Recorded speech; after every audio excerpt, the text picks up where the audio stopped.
What's good, guys? We back at it again with another video. As you see from the title today, we actually have a pretty special breakdown today. We have DJ Wagner in Camden versus Sierra Canyon. You know they have Amari Bailey. You know they have Bronny. You know they always have a set of expectations, a set of standards of excellence within their program. They always have high-level players, and especially a game like this when you have the number one player in the class of 2023, DJ Wagner. Bronny's number 43 in 2023, and then you have Amari, who's actually the number 2 player in the class of, 2022. So, of course, when you have all those names, all these marquee names in a big arena like that, because I have seen certain clips, and I know, like, the type of atmosphere that it was, because, again, I have seen clips. I've seen this, and that. I'm not going to lie to you. I did see the one clip of DJ. It looked like he broke Bronny, but I'm not going to lie to y'all before we even get into the breakdown. I will say, when I first saw that, I'm like, okay, it was a little bit of a push-off. We're going to let it go, but it's a little bit of a push-off. We ain't even going to lie with it. Either way, it's a tough move by DJ, and then being able to finish that play. But with this breakdown, obviously because of these names, I'm extremely excited. But not only that, it's because I've done a breakdown with Camden in it before, and I know how hard those dudes play. And I know when you, like I said, when you're going against Sierra Canyon, and this is the big name, and they're supposed to win, they're supposed to blow you out. I know what Camden gonna come with, so I'm really excited to see this breakdown. Not gonna hold you guys up any longer. Camden versus Sierra Canyon. As we all know now, DJ does a great job knowing how to get open while also knowing where his spots are, being able to get there and knock them down. Great move by DJ here, attacking the middle of the floor, getting to 2 feet in the paint, easy floater. Amari thrives in transition, and once he takes off, he has great body control, which allows him to maneuver around defenders to finish. Again, once Amari decides he wants to go downhill, he's an extremely tough player to stop with great touch here on the floater. Another consecutive possession of Amari in transition. Again, doesn't matter who's there, he's going to finish. One of Bronny's biggest calling cards up to this point is his ability to shoot the ball, and if you give him open looks or an opportunity to make great plays like this, faking out the defense, he'll knock it down. Amari isn't only effective in transition, though. This is an extremely physical guard who shows he can finish through contact with ease. DJ is a legit 3-level scorer who can finish at the rim, knock down middies, and if you leave him open from distance, count it. Amari might not be known as a prolific shooter, but he shows that he can get to his spots and knock down shots when need be. Bronny is also solid in transition, being able to push the pace and finish at the rim when he needs to.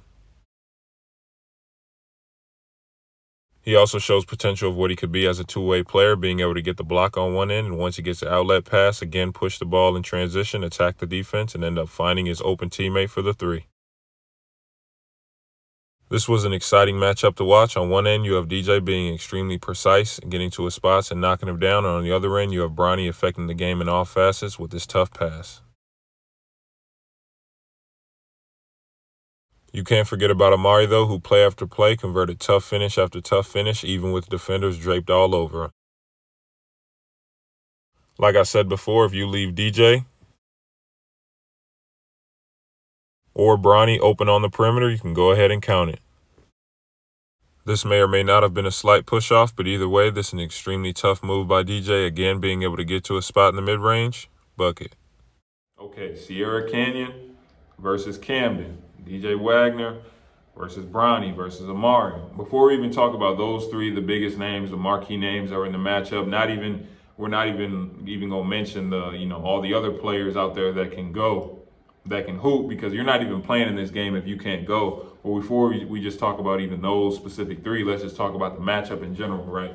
So like I said in the intro, when you have a team like Sierra Canyon, and I've been seeing these past couple weeks, because I've thought about, I could do another Amari breakdown, Bronny, but I'm seeing that they're beating everybody by 40, 50, things like that. And for me, I know I've played, so I know, okay, they're probably not playing any talent. I want to wait and bring a breakdown to you guys when they actually, play some similar competition, when they have to face some type of adversity, so I can see, you guys can see, okay, what do you look like when things aren't going perfectly how you want them to, or the person in front of you is just as athletic as you are, what do you look like? Or they might even be a little better. And you got Camden, like I said already, we've already done a DJ breakdown before, we've done a couple, so I've seen how hard them dudes play.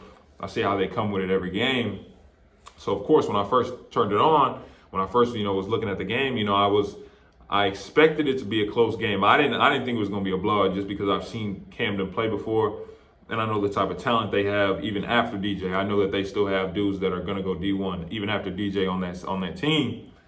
So I already knew it was going to be a close game, but I didn't expect for Camden to jump out like that and to jump on Sierra Canyon early, especially in an arena like that, because with Sierra Canyon, they're used to playing in front of that many people. Camden, maybe recently, with DJ kind of becoming a national name, but over these past couple years, things like that, I haven't really been seeing Camden in, in the national championship or City of Palms, things like that. I haven't been seeing that. So Sierra Canyon has been. They're players who've been there for a while, should have been used to playing in front of the lights, things like that. Camden come out there, smack them in the mouth. But I do have to say this: Sierra Canyon fought back.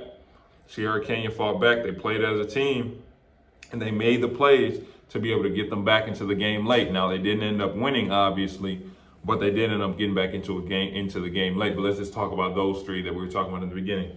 We'll start with DJ, right?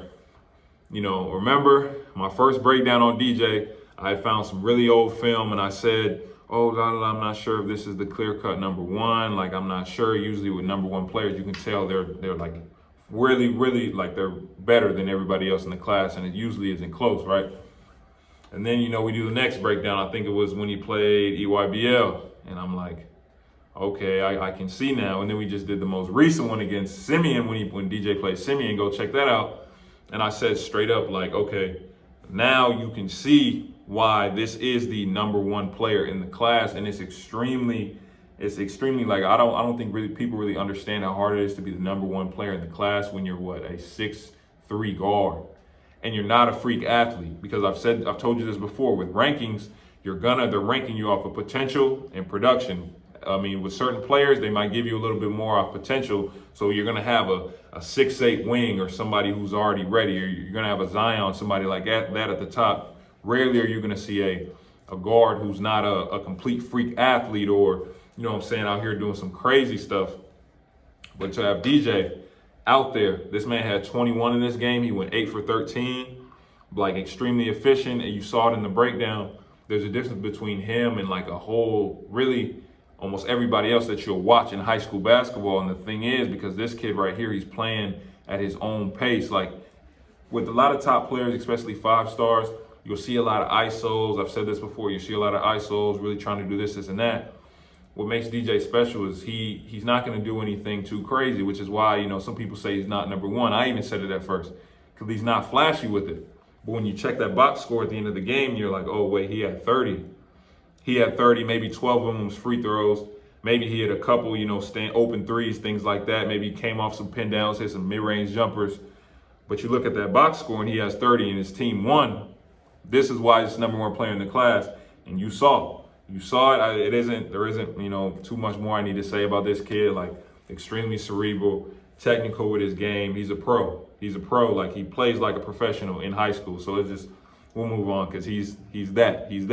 I don't want to hear anybody else say he's not. He's that, right? Let's just jump into Amari. So like you saw in the breakdown, I've always said this about Amari. This kid is in transition. Like, there's not really many people that can stop him, because once he gets downhill, he's athletic, so he can play above the rim. But he also has excellent body control. You saw it all the time. He's jumping in the air, doing all this, doing all that. He's finishing all that. This is an extremely physical guard.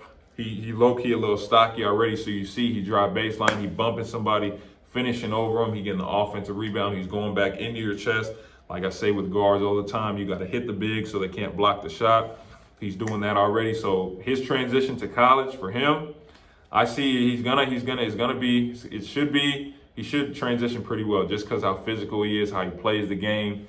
Granted, there are times I did want to see a little bit more, take some jump shots, but why would you do that if it's not broke? Why would you fix it, right? So when I see him driving, no one can stop him. Why would you even stop? But you saw, like, from time to time, he can get to a spot like he did at the end of the quarter, get to a spot, knock down the mid-range. But like I said, with him, obviously, he isn't the prolific shooter that, some maybe Bronny is. Bronny's known to be a shooter. Maybe Amari's not that. But again, in time, he'll probably develop that, because the shot, his form doesn't look too crazy. It'll develop. Lastly, but of course not least, Bronny. He didn't have, amazing numbers. I think he had, 8 points. But what he did, he affected the game in every aspect, right? He knocked down an open three, right? He pushes it in transition, finishes the layup, right? He gets a block on one end. He's extremely active on defense. Bronny's a great defender. He gets the block on one end, runs down, ends up finding his teammate. Because he did cross the floor, ended up drawing the attention of a defense, kicks it out to his teammate. He comes off, pick and roll, drops it off, tough left hand bounce pass to his teammate for the easy finish like Bronny does. He might not be, of course he's not his dad, of course he's not going to be kind of like how I was saying with DJ.